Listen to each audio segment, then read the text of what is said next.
Cricket time ஃபேன்ஸுக்கு வணக்கம். So எல்லாருமே பொங்கல் செலிப்ரேஷன்லாம் முடிச்சிருப்பீங்க. ஸோ பேக் டு கிரிக்கெட் அப்படிங்கிற மாதிரி தான் நம்ம வந்துட்டு ஸ்டார்ட் பண்ண போகிறோம்.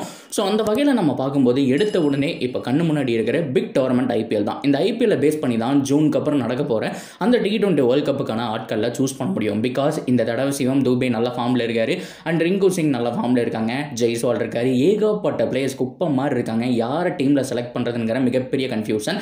ஸோ இந்த டோர்னமெண்ட் அதாவது T20 ஆப்கானிஸ்தான் கூட முடிஞ்சதுக்கப்புறம் இன்னொரு டோர்னமெண்ட் போடுவாங்க. அதுவும் முடிஞ்சதுக்கப்புறம் பார்த்தோம் அப்படின்னா ஐபிஎல்லோடைய பர்ஃபார்மன்ஸையும் வச்சு தான் ஃபில்டர் பண்ணி யாராவது ஒருத்தர் இல்லை 2 பேர் தான் அந்த ஸ்குவாடுக்கு இடம் அப்படிங்கிறது கிடைக்கும். சரி, ஓகே, இது எல்லாமே ஒரு பக்கம் இருக்கட்டும். இப்போ மிகப்பெரிய பிரச்சனை யாருக்கு அப்படின்னு கேட்டால் ஆர்சிபிக்கு அடி மேலே அடி விழுந்துட்டு இருக்கு அப்படின்னு தான் சொல்லணும். ஆரம்பத்தில் ஆக்ஷனில் நல்லா பண்ணுவாங்க அப்படின்னு எதிர்பார்த்த பட்சத்தில் மெகா ஆக்ஷனில் நல்லா பண்ணிக்கலாம்னு சொல்லி நினச்சாங்களா என்னன்னு தெரியல. இந்த தடவை பயங்கரமாக சொதப்பிட்டாங்க. அவங்களோட கம்மி அமௌண்ட் வச்சிருந்த மும்பை இந்தியன்ஸ் பக்காவாக எடுத்தப்போ ஸோ இவங்க பயங்கரமாக சொதப்பிட்டாங்க. தேவையில்லாத பிளேயருக்கு பிட் பண்ணி ஸோ தேவையான பிளேயர்ஸை விட்டு ஏகப்பட்ட டிசப்பாயின்மெண்ட் அப்படிங்கிறது ஃபேன்ஸுக்கு கிஃப்ட் பண்ணிட்டாங்க அப்படின்னு தான் சொல்லணும். ஸோ அதுக்கப்புறம் பார்த்தோம் அப்படின்னா இப்போ மிகப்பெரிய பிரச்சனை அவங்களோட ஸ்குவாடுடைய பவுலிங் லைனப்னு சொல்லிட்டு இருக்கோம். பேட்டிங் லைனப்லாம் நல்லா தான் இருக்குங்கிற மாதிரி பேசிகிட்டு இருக்கும்போது ஏகப்பட்ட பேர் ஃபார்மில் இருக்காங்க. அதாவது வில் ஜாக்ஸ் ஆகட்டும் அண்ட் கேமரூன் கிரீன் ஓரளவுக்கு நல்லா ஃபார்மில் இருக்காரு. ஆனால் மெயின் ரொம்ப முக்கியமான ஒரு ஆளான Faf du Plessis out of form அப்படின்னு தான் சொல்லணும். ரொம்ப புவரான பேட்டிங்க. சத்தியமாக அவருடைய லைஃப்பில் ஏகப்பட்ட கிரிக்கெட் விளையாண்டுருப்பாரு. இந்த பேஸ் ரொம்ப ஒரு ஆடான பேஸ் அவருடைய லைஃப்பில் அப்படின்னு தான் சொல்லணும். கடந்த 2023 ஐபிஎல் விளையாண்டு போனார் இல்லையா? ஸோ அதுக்கப்புறம் இப்போ வரைக்குமே குட் ஃபார்ம் அப்படிங்கிறது கிடையாது. லாஸ்ட் 10 மேட்ச் உடைய ரெக்கார்ட் ரொம்ப போராக இருக்குது. என்னாச்சு? ஸோ மேட்ச் எப்படி ஆடிட்டு இருக்காரு? ஜோபக் சூப்பர் கிங்ஸில் ஏன் இந்த சொதப்பல் அப்படிங்கிறது எல்லாத்தையும் இந்த வீடியோவில் பார்க்கலாம். ஸோ கேப்டன்சி மாற்றம் இருக்குமா அப்படிங்கிறதையும் இந்த வீடியோவில் பார்க்கலாம். அதுக்கு முன்னாடி ஃபர்ஸ்ட் டைம் சேனலுக்கு வரீங்கன்னா மறக்காம சப்ஸ்கிரைப் பண்ணி சப்போர்ட் பண்ணுங்கள். அப்போ தான் நம்ம போடுற வீடியோ எல்லாமே டக்கு உங்களை வந்து சேரும். சரி, வாங்க வீடியோக்குள்ள போகலாம். சரி, okay, Faf du Plessis best பேட்ஸ்மேனுங்க. இப்போ இருக்க கரண்ட் கிரிக்கெட்டில் பெஸ்ட் T20 பேட்ஸ்மேன் அப்படிங்கிற மாதிரி ஒரு 6 மாதத்துக்கு முன்னாடி அவருக்கு அந்த நேம் இருந்துச்சு. ஆனால் 6 மாதத்துக்கு அப்புறம் இப்போ ரொம்ப புவரான பேட்ஸ்மேன் அப்படிங்கிற பேரை வந்துட்டு வாங்க ஆரம்பிச்சிட்டாரு. அவரை பொறுத்த வரைக்கும் இன்டர்நேஷனல் ஆடுறது கிடையாது. மேபி சவுத் ஆஃப்ரிக்கா டீமுக்குள்ள ரிட்டன் அப்படிங்கிற மாதிரி பேசிட்டு இருக்கிறாங்க.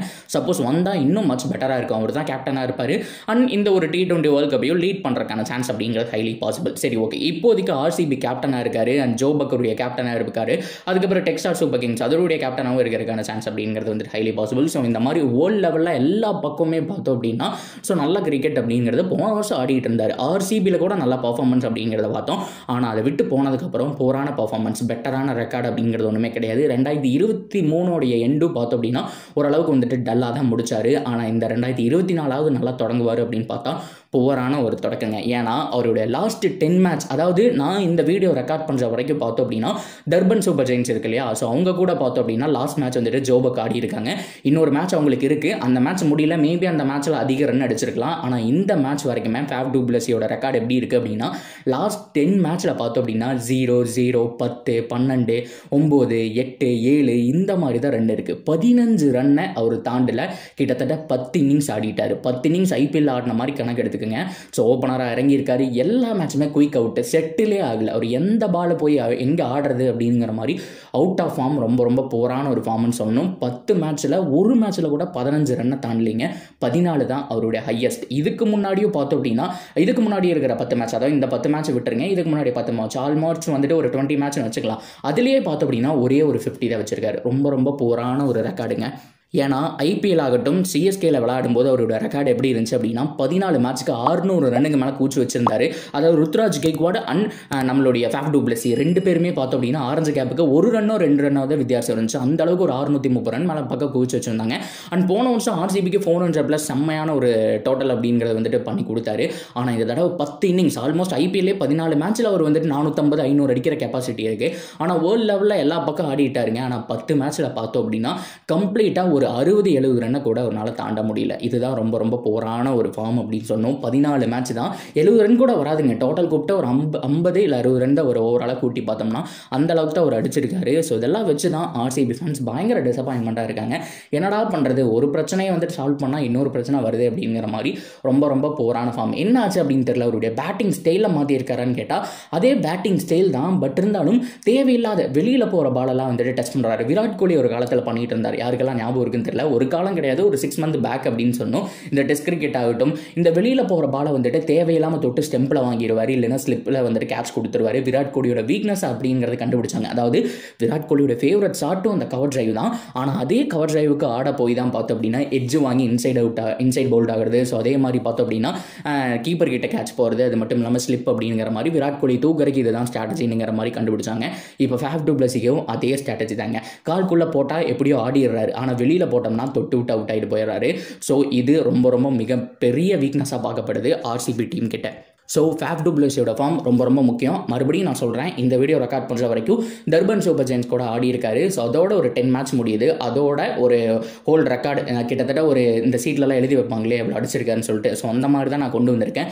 மேபி இன்றைக்கி வந்துட்டு அவருக்கு மேட்ச் இருக்குது, ஜோபுக்கு வந்துட்டு மேட்ச் இருக்குது, அதில் நல்லா பர்ஃபார்ம் பண்ணுறதுக்கான சான்ஸ் இருக்குது. ஆனால் இது வரைக்கும் அவுட் ஆஃப் ஃபார்முங்க. ஸோ இதுக்கப்புறம் நல்லா பண்ணுவார் அப்படிங்கிறத வந்து நம்புவோம். பண்ணி தான் ஆகணும், வேறு வழி கிடையாது.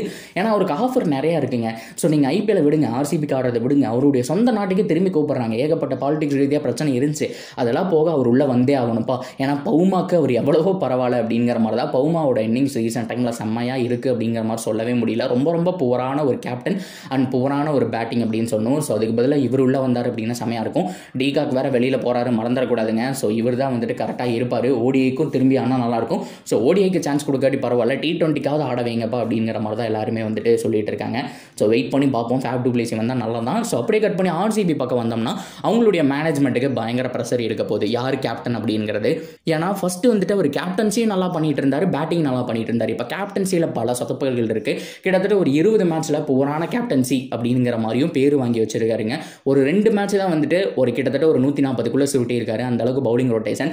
மற்றபடி டெத் ஓவரை வந்துட்டு பேலன்ஸ் இந்த ஓவர் கால்குலேட் பண்ணுவார் இல்லையா, ஸோ அதில் பயங்கர தப்பு பண்ணுறாரு அப்படிங்கிறதான் ஃபேஃப் டு பிளஸி மேலே மிகப்பெரிய குற்றச்சாட்டு. ஃபார் எக்ஸாம்பிளுக்கு நான் சொல்கிறேன்னு வச்சுக்கோங்க, இப்போ முகமது சிராஜ் இருக்காரு, அவருக்கு வந்துட்டு இனிஷியல் 2 ஓவர் கொடுத்துறீங்க, முதல் ஓவர் அண்ட் பவர் பிளே உடைய லாஸ்ட் ஓவர், அது மட்டும் இல்லாமல் 17, 19 இந்த மாதிரி ஒரு 4 ஓவர் கொடுக்குறீங்கன்னு வச்சுக்கோங்களேன். இதுதான் வந்துட்டு பெட்டராக இருக்கும். பிகாஸ் அவர் சூப்பரான பவுலர். அவர் டெத் ஓவரில் 2 பவுலிங், அதாவது இந்த லாஸ்ட் 4 ஓவர்லையும் 2 பவுலிங் போடணும், அதே மாதிரி பவர் பிளேலையும் 2 ஓவர் வந்துட்டு பவுலிங் போடணும். அதுதான் முறையான விஷயம். ஆனால் இவர் எப்படி கால்குலேட் பண்ணுறாருன்னா, இவர் வந்துட்டு சிராஜுக்கு ஆரம்பத்திலேயே 3 ஓவரையும் கொடுத்துட்டு அதில் ஒரே ஒரு ஓவர் மட்டும் மிச்சம் வைக்கிற மாதிரி. இதை நான் ஒரு எக்ஸாம்பிளுக்கு சொன்னேன்.